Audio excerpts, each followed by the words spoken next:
तेल्लुरु में बढ़कर मत्स्यगंधा फिशरीज के जरिए डिस्ट्रीब्यूट होती है। तेल्लुरु में 80% फिश टैंक्स मत्स्यगंधा फिशरीज के लीज में है। मीट शॉप्स में बचे हुए वेस्ट को मरे हुए जानवरों के एक केमिकल में पिघलाकर मछलियों को आहार के रूप में देते हैं। मछलियां जल्दी से बढ़कर ज्यादा मुनाफा कमाने के लिए वो ऐसा करते हैं। 30 साल से इस नदी में मछलियों को इसी तरह से पाला जा रहा है। इसके कारण सारा तेल्लुरु सी लाइस नाम के बैक्टीरिया से मर चुका है। ये बैक्टीरिया नदी के हर मछली के अंदर है।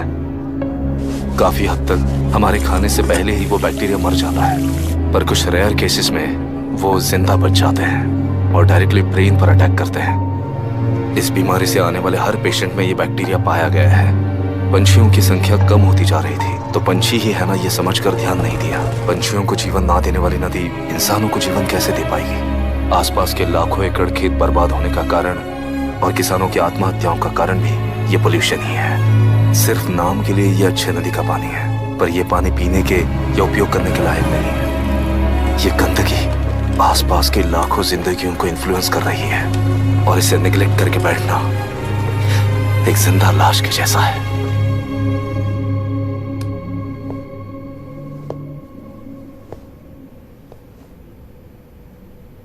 अठारह साल की उम्र में यूएस सिटीजनशिप छोड़कर इंडिया में पढ़कर यहीं पर सेटल हुआ है। इन रिपोर्ट से एक्शन लेने के लिए भारतीयता अपने मुंह पर लपेट भारत देश को अपने कंधों पर ढो रहे अपने ऑफिशियल से मिला ये असली इंडियन वरुण हैंसन। हमारे डीसी से मिलने के बाद वो कहीं दिखाई नहीं दिया। उसी डीसी से मिलने के बाद इनकी बहन फिलहाल हॉस्पिटल में इलाज पा रही मायरा हैंसन, वो भी फिर दिखाई नहीं दी। सर, मैंने अपनी ड्यूटी की थी, ऑफिसर्स को इन्फॉर्म किया था। You're not a postman, Mr. Dashrath! Not a postman! जिम्मेदार डीसी होने के नाते एक मरण कांड में आपका रिस्पॉन्स इतना ही है। सर, वो रिपोर्ट बेसलेस है, रिसर्च गलत है। हमारे पब्लिक हेल्थ ऑफिसर ने काउंटर रिपोर्ट दी थी। सर, वैसे रिपोर्ट बनाने के लिए कहने वाले भी डीसी साहब हैं।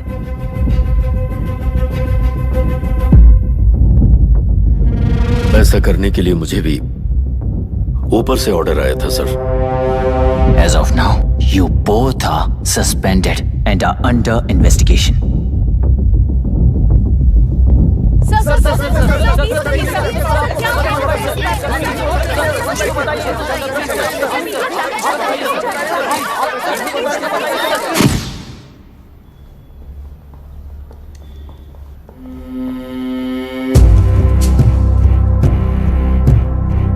इस तरफ से जाइए सर।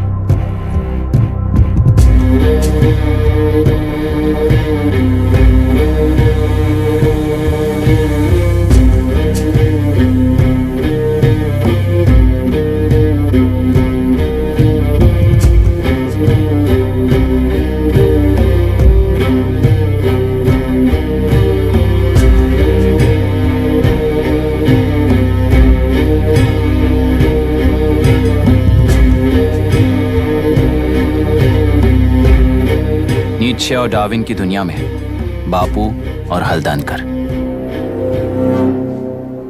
एक बापू ने मेरे पिताजी को गिफ्ट किया था, दूसरा मेरे पिताजी ने मुझे गिफ्ट किया। इससे ज्यादा मेरी इनके लिए और कोई वैल्यू नहीं है। प्लीज।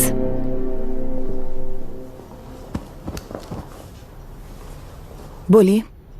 जन्म देने वाली मां की तरह होकर आप किसी की जान कैसे ले सकती हैं? फिलोसॉफी के बारे में बात करने आए हो या अपनी प्रॉब्लम के बारे में बात करने आए हो? तेल्लुरु से जो प्राण आपने निकाले हैं उन्हें वापस लौटाइए, यही मांगने आया हूं। क्या कहा? लेकिन जो प्राण निकल चुके वो लौटते नहीं। अपनी मुट्ठी से मुक्त कर दोगी तो तेल्लुरु में प्राण वापस आ जाएंगे। यही प्रकृति की शक्ति है। पर तेल्लुरु के सहारे 2.5 लाख वोटर्स जीते आ रहे हैं, फिर उनके प्राण का क्या होगा? उनकी जिंदगी के बारे में सोचकर ही ये प्रपोजल लाया। ऑपोजिशन जब पावर में था तब तो ऐसा नहीं हुआ, अब हो जाएगा ऐसा लगता है तुम्हें? तो फिर एग्जीक्यूटिव होने के नाते खुद से ही एक्शन लेने के अलावा और कोई रास्ता नहीं है मैडम। एज पर कॉन्स्टिट्यूशन, कानूनी सभा आदेश के मुताबिक ही उद्योगियों को काम करना चाहिए। लगता है ये बात भूल गए हो तुम। एज पर कॉन्स्टिट्यूशन कानूनी सभा आदेश मारण होम का कारण बनता है, तो उद्योगियों को फॉलो करने की जरूरत नहीं है। फॉलो करेंगे तो आप जैसे लोग हिटलर बन जाते हैं। हिटलर हो या गांधी, सब जनता की ताकत से ही लीडर बने हैं और जनता मेरे साथ है। जिंदगी और मौत का फर्क पता चलने के बाद जनता जिंदगी को चुनेगी मैडम, आपको नहीं। चलो तुम्हें एक कहानी सुनाती हूँ। राष्ट्र में पहली बार कॉप सोसाइटी का निर्माण करने वाले एक फ्रीडम फाइटर की कहानी। असली लोकतंत्र लोकल गवर्नेंस में है, ऐसा लोगों को भाषण दिया करता था। लोगों की जिंदगी संवारने के लिए कम्युनिस्ट झंडा लेकर सड़क पर निकल पड़ा। सब कुछ सुनने के बाद इलेक्शन से पहले ओपोनेंट्स ने डाली हुई घास खाकर आने वाले 5 इलेक्शंस में उसे डिपॉजिट भी ना मिले, इस तरह हरा दिया। उन्हीं लोगों ने इमरजेंसी का सामना करते हुए पुलिस की गोलीबारी में अपने दामाद को खो दिया। 13 महीने जेल में सड़कर लावारिसों की तरह मौत को गले लगाया। उस इंसान का नाम है हनुमंतराव।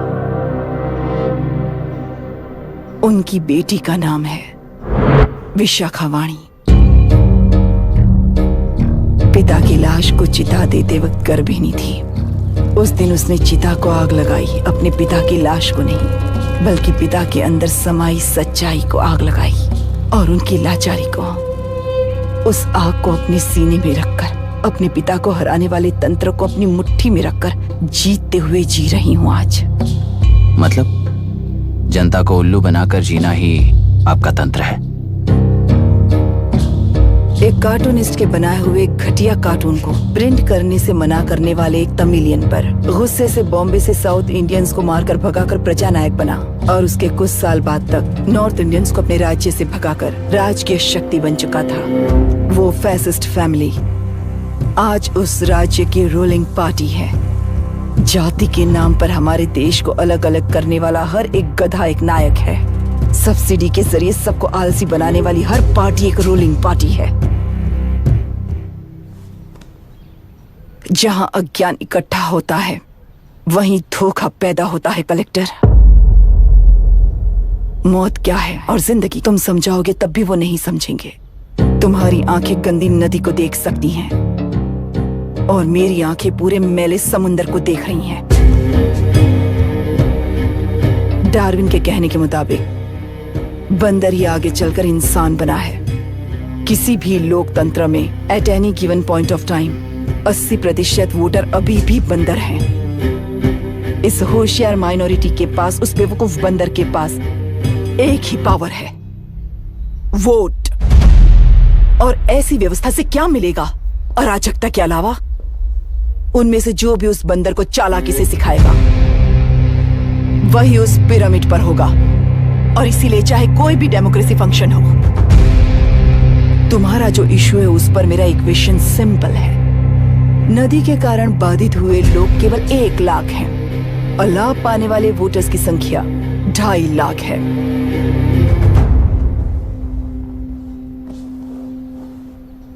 यही मेरा हिसाब है and it is purely democratic.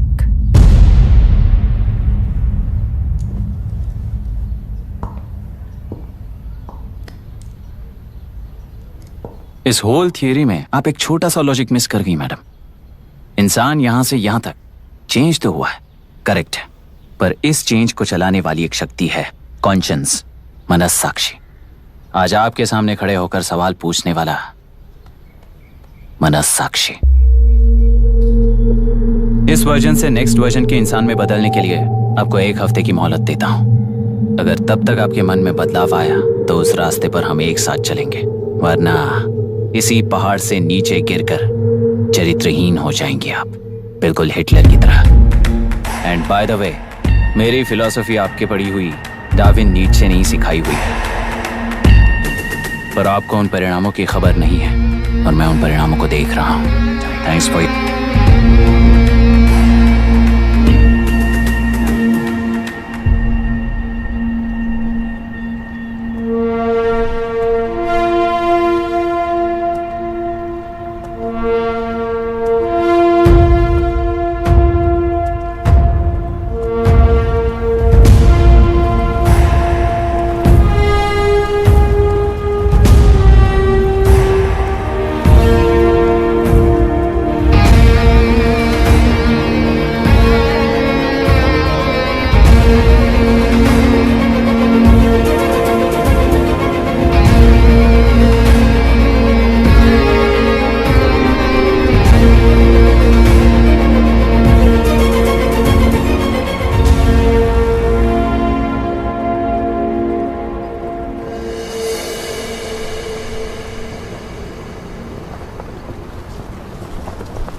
पल चल रही है उसका एक भाग ये नया कलेक्टर है जो तुम्हारी इस स्कैम में मुझे फंसाने की कोशिश में वो तुम्हारे पेट पर लात मार रहा है।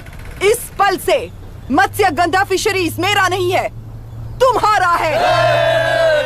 इस कंपनी में हर एक मत्स्यकार एक समान का हिस्सेदार है। विशाखावाणी जिंदाबाद, विशाखावाणी जिंदाबाद।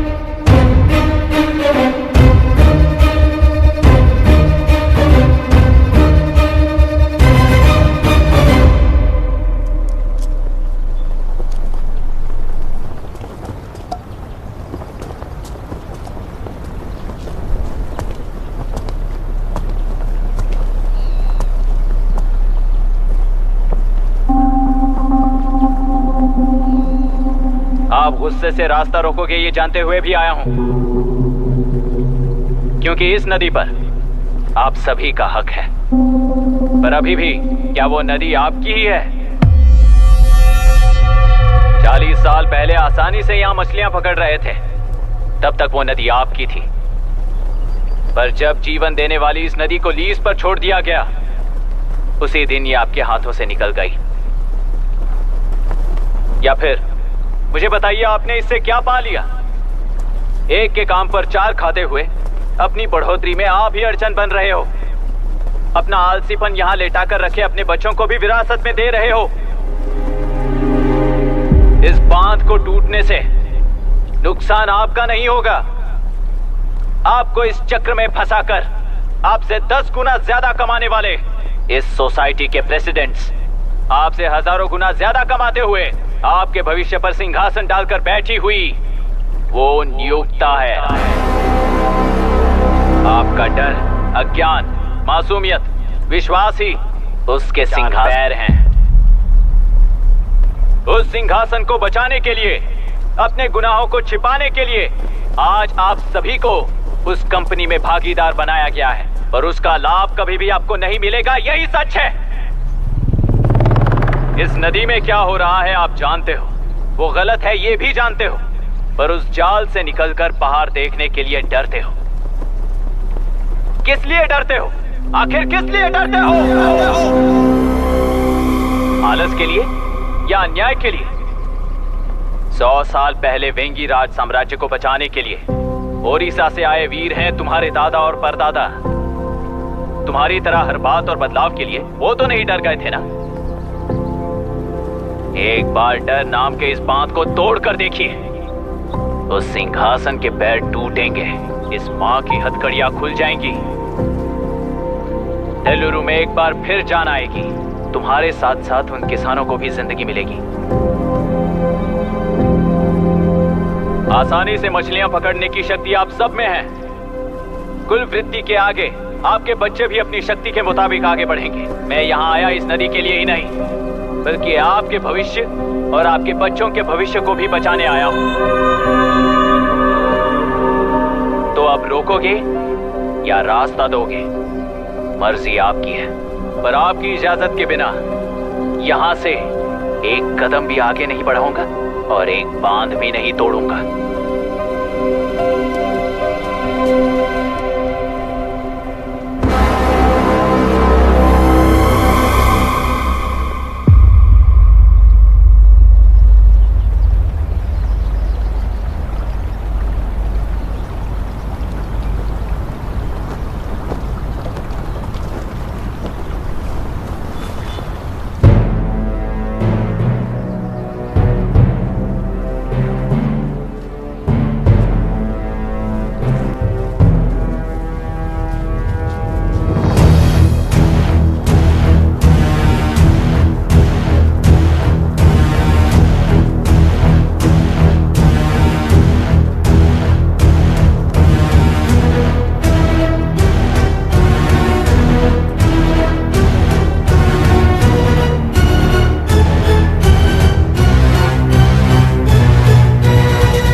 ये नदी हमसे छीन कर तुम उन लोगों को देना चाहते हो क्या?